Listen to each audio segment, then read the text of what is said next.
अपनी परंपरा, अपनी संस्कृति और अपने संस्कारों पर गौरव की अनुभूति करनी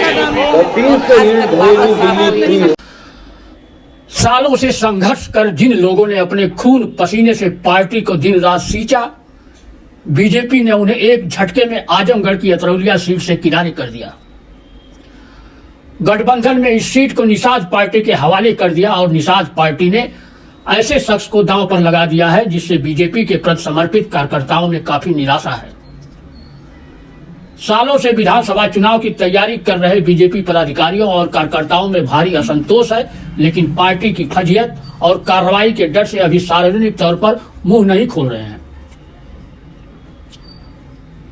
उत्तर प्रदेश विधानसभा चुनाव में भारतीय जनता पार्टी के साथ गठबंधन में चुनाव लड़ रहे निर्बल इंडियन शोषित हमारा आम दल निषाद पार्टी के राष्ट्रीय अध्यक्ष डॉक्टर संजय कुमार निषाद ने आजमगढ़ की अतरौलिया विधानसभा सीट से प्रशांत सिंह को प्रत्याशी घोषित कर यहां के बीजेपी के धुरंधरों को चौंका दिया है।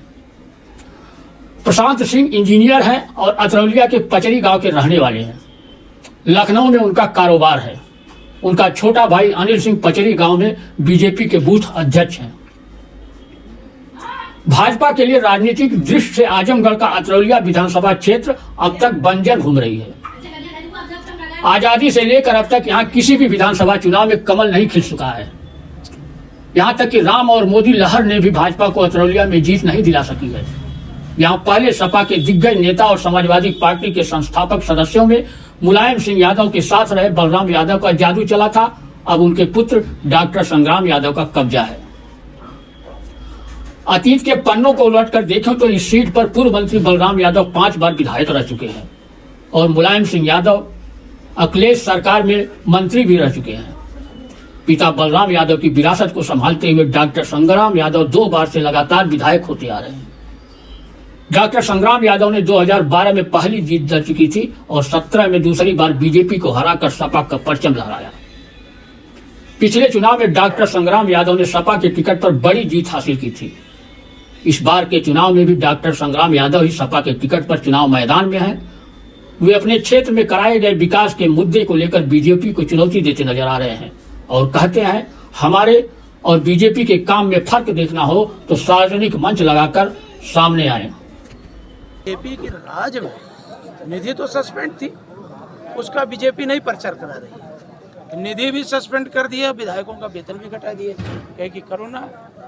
तो हमारी निधियों का पूरा लेखा जोखा है और जिस बाजार में आप रहते हैं इस बाजार में अभी लिखे हैं 19 लाख। एक सवाल है विधायक जी, आपने अपने विधायक के लिए 25 लाख रुपए सौसैया अस्पताल को दिए थे, वो इस्तेमाल हुए कि नहीं हुए इसके बारे में? कतई इस्तेमाल नहीं हुआ। बार बार प्रशासन के कहने के बावजूद भी इस्तेमाल नहीं हुआ। और आपने देखा होगा कि हमने जिलाधिकारी महोदय को लिखा, रिमाइंडर भी भेजा, लेकिन वो उस पर क्योंकि उन्हें लगता था कि आज समाजवादी पार्टी का ठप्पन है। तो कहाँ से समाजवादी पार्टी को हटाएंगे? जैसे आप गेट में एंट्री करेंगे लिखा है कि इस अस्पताल का निर्माण माननीय अखिलेश यादव ने कराया, डॉक्टर संग्राम यादव के अनुरोध पे कराया। तो बीजेपी के बारे में मैंने आपसे पहले कहा, हमारा वो लेखा जोखा सार्वजनिक मंच लगवाइए।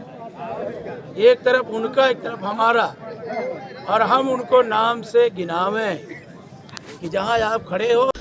इस सीट पर बसपा से डॉक्टर सरोज पांडे तो 3 महीना पहले से ही ताल ठोक रहे हैं। अब आखिरी में बीजेपी गठबंधन के तहत निषाद पार्टी को सीट देकर इंजीनियर प्रशांत सिंह को दांव पर लगा दिया है।